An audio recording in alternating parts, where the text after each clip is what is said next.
Assalamu alaikum. In the name of Allah who is the most merciful and the most beneficent. Dear students, this is Danish Rahim and you are watching Study Club. Today we are going to analyze a poem according to the viewpoint of Marxist analysis and Marxist theory. Marxism theory के मुताबिक हम आज का जो analysis करने जा रहे हैं और एक पोएम है W.H. Auden की, उसका नाम है द अननोन सिटीज़न। इस पोएम को मद्देनज़र रखते हुए हमने इसका एनालिसिस करना है मार्क्सिस्ट थ्योरी के अकॉर्डिंग। देखते हैं ये किस तरह होता है। सबसे पहले आपको ये पता होना चाहिए कि मार्क्सिज्म थ्योरी है क्या, उसके मेन पॉइंट्स क्या हैं, मार्क्सिज्म थ्योरी कहती क्या है। जब तक हमें थ्योरी का पता नहीं होगा तब तक हम कोई भी लिटरेचर पीस ऑफ वर्क उसका एनालिसिस नहीं कर सकते, क्योंकि हमें मेन पॉइंट्स का ही पता नहीं होगा। तो देखते हैं मार्क्सिज्म थ्योरी क्या है और इसका एनालिसिस किस तरह किया जाता है। ये बिल्कुल वैसे ही है जैसे स्टाइलिस्टिक एनालिसिस करते हैं हम किसी भी रिटन पीस ऑफ वर्क का, वेदर वो लिटरेरी है या नॉन लिटरेरी टेक्स्ट है, उनका जो हम रिटन पीस ऑफ वर्क का जो एनालिसिस करते हैं सेम तरीका वही होगा। लेकिन वहाँ पर हम क्या करते थे, graphological level, phonological level, lexical level, ये सारी चीज़ें हम देखते थे, सिमेंटिक लेवल देखते थे। लेकिन यहाँ पर ऐसा कुछ नहीं होगा। यहाँ पर हम क्या करेंगे, हम मार्क्सिज्म थ्योरी को देखेंगे और उसके जो व्यू पॉइंट हैं वो देखेंगे यहाँ पे। तो सबसे पहले जो इसका तरीका है वो ये है कि एब्स्ट्रैक्ट लिखेंगे हम। एब्स्ट्रैक्ट के अंदर क्या होता है, एब्स्ट्रैक्ट के अंदर आप ये लिखते हैं कि आप ये जो पीस ऑफ वर्क एनालाइज कर रहे हैं, जिसका एनालिसिस कर रहे हैं, उसका मकसद क्या है, एम क्या है, आप क्यों कर रहे हैं, ठीक है, और किस स्टैंड पॉइंट से कर रहे हैं। तो यहाँ पर यही चीज़ बताई गया, this paper aims to analyse the British American poet W.H. Auden's poem the unknown citizen from the standpoints of Marxism. Marxism theory के स्टैंड पॉइंट से हम इसको करने जा रहे हैं, ये चीज़ लाजमी याद रखिएगा। तो इस मार्क्सिज्म थ्योरी के जो पॉइंट्स हैं वो फिर आप थोड़ा सा इसके अंदर डिस्कस करेंगे और ये ऑलमोस्ट 5 to 10 लाइंस का होना चाहिए या फिर 250 वर्ड्स, इससे ज़्यादा नहीं होना चाहिए आपका एब्स्ट्रैक्ट। उसके बाद आ जाता है आपका इंट्रोडक्शन या फिर बैकग्राउंड ऑफ द स्टडी। इसके अंदर आपने क्या करना है, मार्क्सिज्म थ्योरी का बिल्कुल नहीं बताना। यहाँ आपने क्या करना है, इसके अंदर जो पोएम है जिसका आप एनालिसिस कर रहे हैं, यानी द अननोन सिटीज़न पोएम जो W.H. ऑडेन ने लिखी है, उसके बारे में बताएंगे कि जो ऑडेन है वो कौन था और उसने कब ये पोएम लिखी। ये पोएम जो थी दरअसल रिटन पोएम 1939 के अंदर ये लिखी गई थी और उसके बाद ये स्टैरिकल इलेजी है, यानी किसी बंदे की डेथ के ऊपर जो हम लिखते हैं वो इलेजी होती है। तो ये स्टैरिकल है, यानी स्टायर है, किसी के ऊपर तंज किया जा रहा है और तंज गवर्नमेंट और उस दौर की जो एरिस्टोक्रेटिक क्लास थी उसके ऊपर तंज किया जा रहा है। तो W.H. ऑडेन ने ये लिखा है।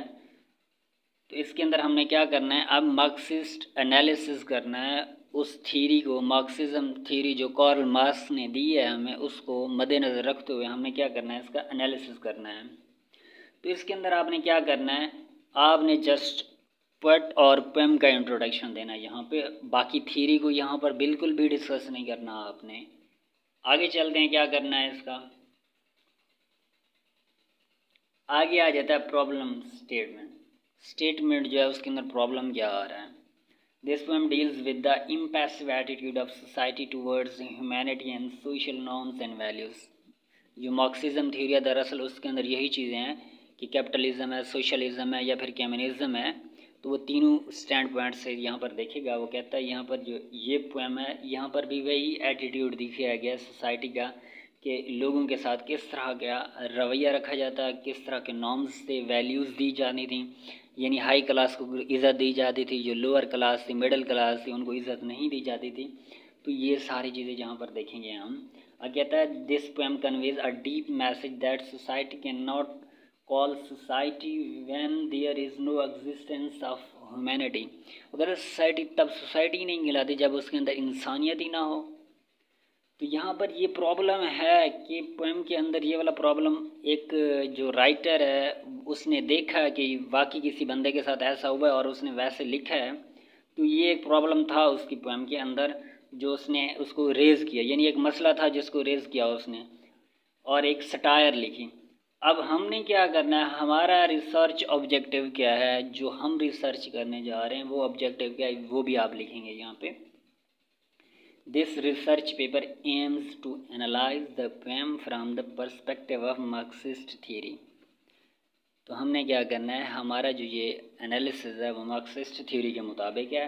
In order to reveal the exploitation of the capitalists, जो कैपिटलिस्ट्स थे उस दौर के, उनकी जो एक्सप्लॉयटेशन है यानी वायोलेशन चल रही थी रूल्स एंड रेगुलेशंस की, लोगों के साथ नाइंसाफ़ियाँ चल रही थी, उस मसले को हमने खड़ा करना है और यही हमारा क्या है, रिसर्च ऑब्जेक्टिव है। तो इसको मज़ीद आप मुकम्मल पढ़ लीजिएगा। आप चलते हैं अपने रिसर्च क्वेश्चंस के। क्वेश्चन कौन से थे, वो कहता है क्वेश्चन नंबर 1 ये आ सकता है कि how the capitalist society exploited the unknown citizens. वो अननोन सिटीज़न यानी उस सिटीज़न का जो WH ऑर्डन था उसने नाम नहीं लिया, किसी एक बंदे को उसने मेंशन नहीं किया, उसका नाम नहीं लिया, बल्कि उसी के ऊपर एक लिख दी, लेकिन जो टाइटल दिया वो अननोन सिटीज़न का दिया, यानी एक ऐसा बंदा था जिसके साथ इतनी ज़्यादा जुल्म किया गया। तो आगे वो कहता है कि why Auden entitle the poem the unknown citizen, और ये भी एक क्वेश्चन है कि उसने द अननोन सिटीज़न ही क्यों अपनी पोएम का नाम रखा, कोई और क्यों नहीं रखा, ये भी एक क्वेश्चन है। चलें फिर आगे चलते हैं कि इम्पॉर्टेंट पॉइंट्स क्या थे मार्क्सिस्ट थ्योरी के। ये चीज़ मैंने आपको बताई थी कि अगर आपको मार्क्सिज्म थ्योरी का पता होगा तब जाके आप एनालिसिस करेंगे, कर पाएंगे, अदरवाइज़ आप नहीं कर सकेंगे, क्योंकि आपको मेन पॉइंट्स का पता नहीं होगा तो आप अपना मसला कैसे आगे शेयर करेंगे और उसका कैसे एनालिसिस करेंगे। तो सबसे पहले ये 3 पॉइंट्स से इसके अंदर कैपिटलिज्म पहले नंबर पे थी, ये आपने इकोनॉमिक्स के अंदर भी पढ़ा होगा। तो कैपिटलिज्म क्या है, यानी प्राइवेट ऑनरशिप होती है। ये वर्ड प्राइवेट गवर्नमेंट लिखा हुआ है, ये प्राइवेट गवर्नमेंट नहीं है, ये प्राइवेट ऑनरशिप है। अच्छा जी, प्राइवेट ऑनरशिप क्या होगा, यानी एक बंदा है, उसका बिजनेस चल रहा है, एक फैक्ट्री है उसकी और उसके अंडर मजदूर काम कर रहे हैं। तो होता क्या है कि वही बंदा जो है वो पैसा इन्वेस्ट करके बैठा हुआ है, कोई काम नहीं कर रहा है, मजदूर सारा दिन काम कर रहे हैं, मेहनत कर रहे हैं, और शाम को उनको 700 से 800 दिया जाता है। बाकी जितना भी पैसा बचता है वो अपनी जेब में रख लेता है। यानी कार्ल मार्क्स ने ये कहा था कि कैपिटलिस्ट जो होते हैं ये भी सही नहीं है, यानी ये सिस्टम नहीं होना चाहिए। एक मज़दूर जो सारा दिन मेहनत करता है उसको कम उजरत दी जाती है, और एक जो कंपनी का मालिक है वो ज़्यादा हिस्सा ले जाता है, ज़्यादा शेयर ले जाता है। तो ये जो है ये ऐसा नहीं होना चाहिए। लेकिन ये कैपिटलिज्म के अंदर एक चीज़ थी, जो जितनी ज़्यादा मेहनत करेगा वो उतनी ज़्यादा कमाएगा। तो आगे था सोशलिज्म। सोशलिज्म के अंदर ये था कि इक्वल डिस्ट्रीब्यूशन होना चाहिए वेल्थ की। आपने कितनी मेहनत कर ली, जो कुछ भी कर लिया, लेकिन वो पैसा क्या करेंगे, आप सोसाइटी के अंदर इक्वली डिवाइड करेंगे। मेरे पास भी उतनी होगा, आपके पास भी उतनी होगा, उसके पास भी उतनी होगा, यानी बराबर होगा, चाहे काम करे या ना करें। तो यहाँ पर एक डिफेक्ट आ जाता है कि कैपिटलिज्म के अंदर ये था कि अमीर अमीर तर होता जा रहा था और गरीब जो था वो गरीब तर होता जा रहा था, क्योंकि जो पैसा था वो अपर क्लास के पास जा रहा था। यानी बादशाह सिस्टम की बात की जाए तो जो बादशाहत होती है, यानी जो किंग होता है उसके पास तो पैसा होता है, ऑनरशिप भी उसी की होती है। बाकी जो नीचे तबका होता है वो इतनी ज़्यादा अमीर नहीं होता, सारा पैसा उसी के पास होता है। अगर दूसरे अल्फाज में हम ये कहें कि जो अपर क्लास थी वो अपर जा रहे थे, अमीर अमीर होते जा रहे थे, और जो गरीब थे वो गरीब होते जा रहे थे और ग़ुलाम बनते जा रहे थे। तो दूसरा जो कॉन्सेप्ट उसने दिया था कि सोशलिज्म वाला, इक्वल डिस्ट्रीब्यूशन वाला, ये भी इसके अंदर भी एक डिफेक्ट उसने देखा। वो ये था कि कंपटीशन नहीं होगा। यानी एक बंदा कहेगा मैं काम ही क्यों करूं, काम करूंगा भी तो मुझे वैसे पैसे मिलने हैं उतने, अगर मैं ज़्यादा मेहनत करूं तब भी मुझे तो सबका बराबर शेयर मिलना है ना, तो इसलिए वो काम ही नहीं करेगा। तो यहाँ पर कंपटीशन कम हो जाएगा और मीन्स ऑफ प्रोडक्शन भी कम हो जाएगी, साफ ज़ाहिर है, क्योंकि जब एक बंदा काम ही नहीं कर रहा तो प्रोडक्शन ही नहीं होगी, जब प्रोडक्शन नहीं होगी तो फैक्ट्री गवर्नमेंट लॉस में जा सकती है। तो इसलिए वो क्या कह रहे हैं कि सोशलिज्म वाला भी सही नहीं है, कैपिटलिज्म वाला भी सही नहीं है। कैपिटलिज्म के अंदर एक कंपटीशन तो था, लेकिन अमीर अमीर होता जा रहा था, गरीब गरीब। यहाँ पर कंपटीशन नहीं है, यहाँ पर फिर बंदा ये काम ही नहीं करेगा। उसके बाद हमारे पास थर्ड पॉइंट है कम्युनिज्म का। तो कार्ल मार्क्स जो था उसने यही कहा था कि कैपिटलिज्म भी नहीं होनी चाहिए, सोशलिज्म भी नहीं होनी चाहिए, तो कम्युनिज़्म का सिस्टम ये किसी हद तक ठीक है। वो कहता है इसके अंदर गवर्नमेंट की ओनरशिप होती है, मीन्स ऑफ प्रोडक्शन सारा गवर्नमेंट को जाता है और गवर्नमेंट जो है वो फिर सोसाइटी के अंदर डिस्ट्रीब्यूट करती है सबको बराबर। तो इसके अंदर ये है कि आवाम जितना भी काम करेगी वो मुल्क की सालमियत के लिए करेगी, और फिर गवर्नमेंट क्या करेगी, उनको उसकी उजरत देगी, लेकिन कैसे देगी, इक्वली डिस्ट्रीब्यूशन होगी। जैसे कि कोई काम करता है तो जिस तरह चाइना के अंदर आप देखें वो क्या करते हैं, सारा काम गवर्नमेंट के लिए करते हैं, तो गवर्नमेंट क्या करती है फिर उनको उजरत देती है और उनके सारे इंश्योरेंस कार्ड वगैरह बने हुए होते हैं, मेडिकल फैसिलिटीज़ फ्री होती हैं उनकी, और उनको छुट्टियां दी जाती हैं ख़ास किस्म की, और वो इस तरह के काम कर रहे होते हैं, यानी वो टोटल मुल्क के लिए काम करते हैं। और ये होता है कि अगर किसी बंदे ने कोई वेल्थ जमा की हुई है तो ऐसा नहीं है कि वो जब मरेगा तो वो उसके बेटों तक जाएगी, ऐसा नहीं था। जो बेटे होंगी, जो उनकी औलाद होगी, वो अलग से अपने लिए कमाएगी। ये था कम्युनिज़्म का कॉन्सेप्ट। वो जो पैसा होगा वो आवाम के अंदर ही बांटा जाएगा, औलाद जो है वो खुद अपना करेगी, कमाएगी, खाएगी। या तो वो बंदा खुद खा सकता है, अगर वो मर गया तो वो फिर उसकी औलाद तक नहीं जा सकता, वो फिर मुल्क की सालमियत के लिए लगेगा। तो ये कम्युनिज़्म था और वो कहता है यही होना चाहिए इसके अंदर भी। अब हम डिस्कशन करने जा रहे हैं, जो आप इसका आगे मेन टॉपिक देंगे वो यही देंगे, discussion and analysis the theory to be applied. जिस थ्योरी को हम अप्लाई कर रहे हैं वो कौन सी है। W.H.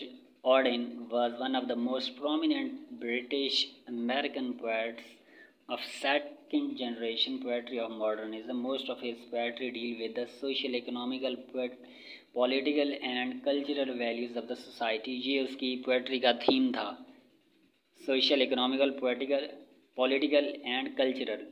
आगे वो कहता है कि हम अब इसको क्या करेंगे, इसको करेंगे कार्ल मार्क्स की थियरी, मार्क्सिज्म के मुताबिक इसका एनालिसिस करेंगे।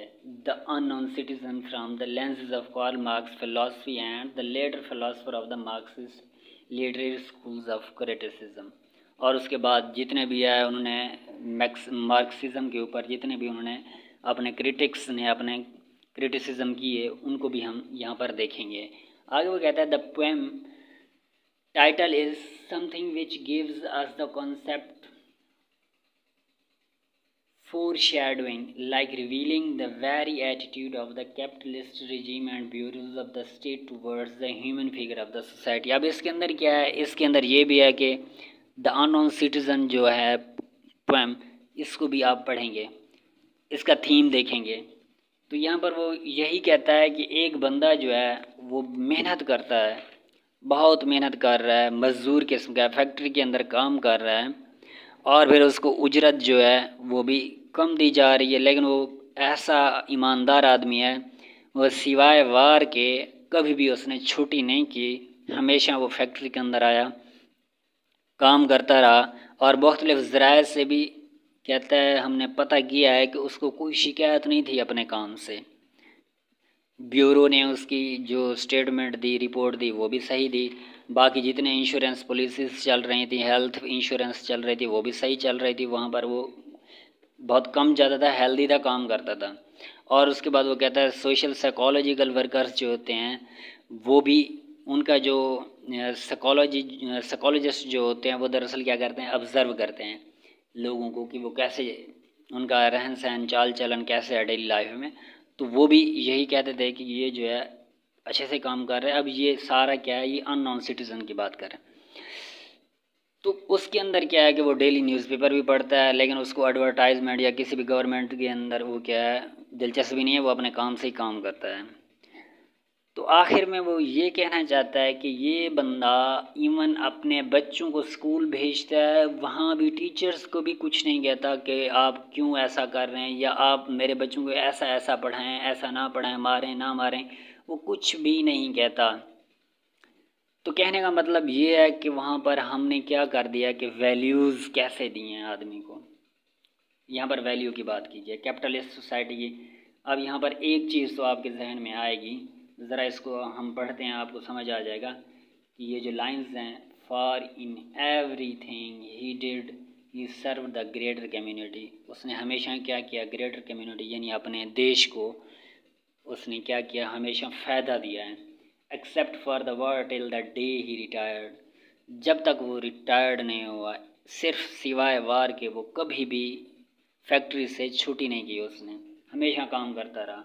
He worked in a factory and never got fired, वो हमेशा फैक्ट्री के अंदर काम करता रहा और कभी उसको निकाला नहीं गया। बट सेटिस्फाइड हिज एम्प्लॉयर्स, हमेशा उसने जो एम्प्लॉयर्स थे उनको क्या किया, हमेशा सेटिस्फाई किया।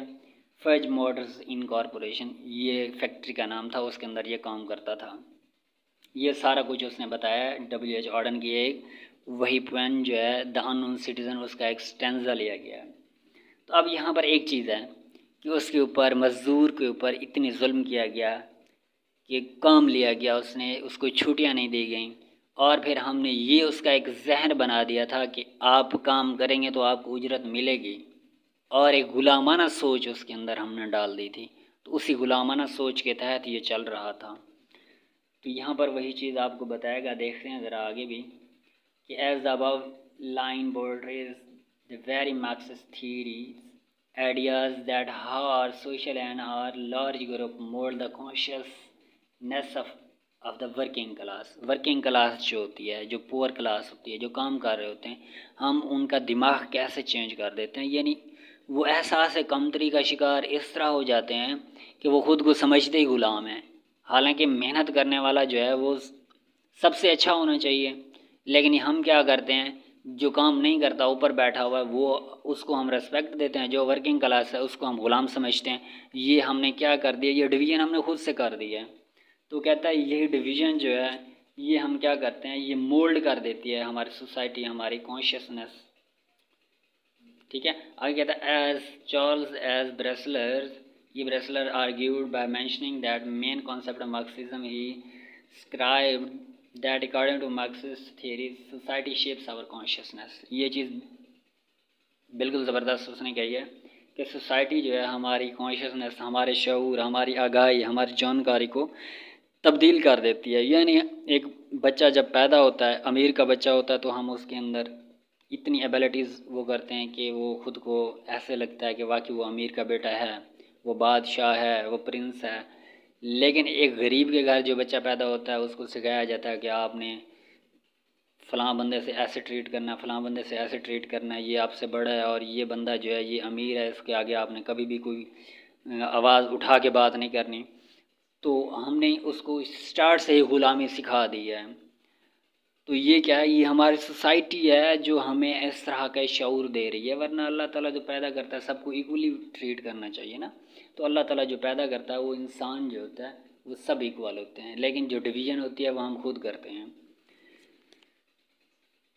तो यहाँ पर भी वही बात कर रहा है कि यहाँ पर जो मज़दूर है उसका जो कॉन्शियस लेवल है उसको हमने किस तरह चेंज किया है कि वो गरीब है, मज़दूर है, वर्किंग क्लास है, उसको काम करना है और उसको उजरत मिलेगी, और उतनी उजरत मिलेगी कि वो जस्ट अपना घर चला पाए, बस इससे ज़्यादा कुछ भी नहीं मिलेगा उसको। तो इसी तरह का वो कह रहा है कि हमने क्या कर दिया है, उसकी सोच को चेंज कर दिया है। आगे ज़रा देखते हैं, इन लाइंस को ज़रा देखें। Capitalist group of the society controls and maintains its hold over the proletariat of the society. Later the answer by pressing the concept of hegemony.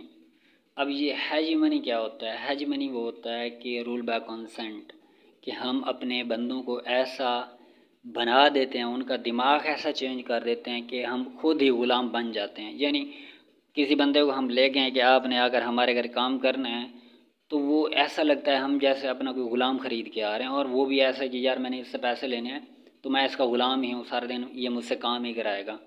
तो हमने उसका कॉन्सेप्ट क्या कर दिया, चेंज कर दिया, और ये रूल बाय कंसेंट हो गया, रूल बाय चॉइस हो गया कि हमने खुद, उस बंदा जो गरीब है उसने खुद ही हमें अपने हवाले कर दिया है, रूल बाय चॉइस।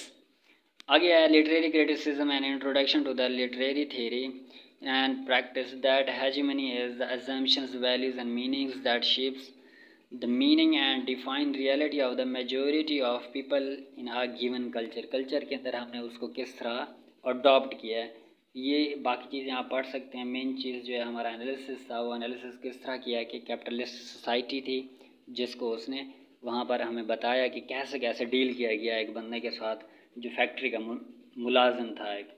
अब उसी पोएम का दूसरा स्टैंजा भी हमने देखना है।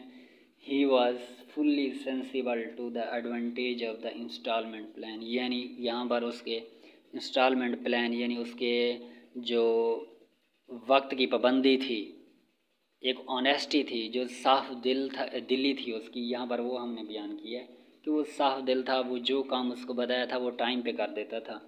And had everything necessary to the modern man, और उसके पास हर वो चीज़ थी जो मॉडर्न आदमी के पास होती है। अब यहाँ पर ये चीज़ कह रहा है कि ईच एंड एवरीथिंग उसके पास थी, फिर भी हमने उसको मजदूर बनाया हुआ था, हमने उसका कॉन्शियस लेवल ही चेंज कर दिया था। कैपिटलिस्ट सोसाइटी यही करती है, जो ऊपर है वो अपर क्लास है, वो बैठा हुआ है, और नीचे जो है वो मजदूर बना के काम करा रहे हैं उनसे। आगे वो कहता है क्या क्या था उसके पास, a phonograph, a radio, a car and a fridge there, उसके पास फ्रिज भी था, कार भी थी, रेडियो और फोनोग्राफ, सब चीज़ें थी, यानी फैसिलिटीज़ जो मॉडर्न मैन के पास होती हैं सब थी। लेकिन फिर भी वो एहसास कमतरी का शिकार था। क्यों? क्योंकि उसकी सोसाइटी ने उसको बना दिया था ऐसे। Our researchers into public opinion are content that he held the proper opinions for the time of years where there was peace, he was for peace. अब उसके जो ओपिनियंस थे ना, जो लोगों ने उसके ओपिनियन उसके बारे में दिए थे, वो ये थे कि वो बहुत अच्छा आदमी था, जहाँ पर भी पीस यानी अमन की बात होती थी वो अमन से रहता था। और जब व्हेन देयर वाज अ वार, और जब कभी जंग हुई यानी वर्ल्ड वार हुई, ही वेंट, और वो उसके लिए भी गया।